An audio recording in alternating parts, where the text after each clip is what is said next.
Hey, Pastor Josh here. We're reading Genesis chapter 5, verses 6 through 11, and we are working our way through the genealogies in Genesis chapter 5. When Seth had lived 105 years, he fathered Enosh.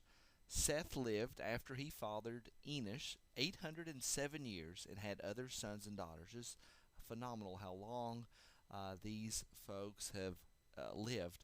And also, if you begin to compare how long they are living, it is interesting to begin to understand who they knew. Can you imagine knowing deep within your great great great great grandchildren? So Seth actually would have not met Noah.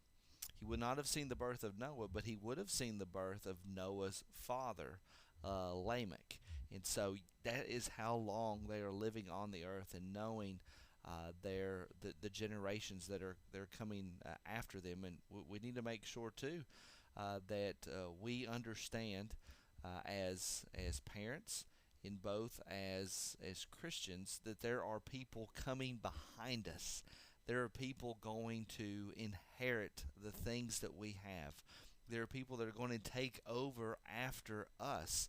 We have to make sure that we are keeping in mind the generations that are behind us, because unless the Lord comes again or comes back, there will be more generations to come. So Seth had the privilege of seeing those generations after him, all the way to Lamech. Now, what is further interesting is that Enosh would have saw his all his days were 905 years. He actually, when he died, Noah would have been 14 years old, and so right there the connection so quick between Adam, because you got Adam, you got Seth, and then you got Enosh.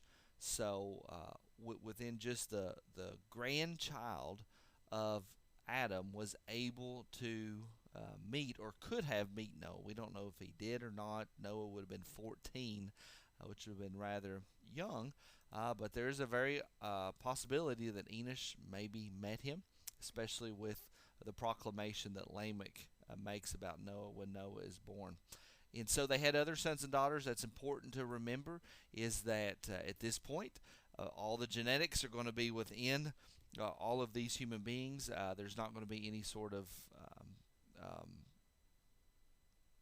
what's the word, mutation that's happening when siblings are getting together. There's not going to be some sort of birth defects or things of that nature. And so they are marrying siblings, close cousins, and then of course this is going to dramatically with the length of life that these folks are living, and then we know we don't have an exact number about how many sons and daughters they have. They're going to quickly fill the earth. Thus, all the days of Seth were 912 years, and he died. That is a promise you need to claim. We are all going to die one day. We are all going to stand before the Lord. We're going to see that over and over again, all throughout the line of Seth. And that reminds us that as we saw with the line of Cain, God's common grace still reached them. God still blessed the people of Cain with all kinds of gifts and abilities. And here we see that the effects of the curse still affects the godly line of Seth.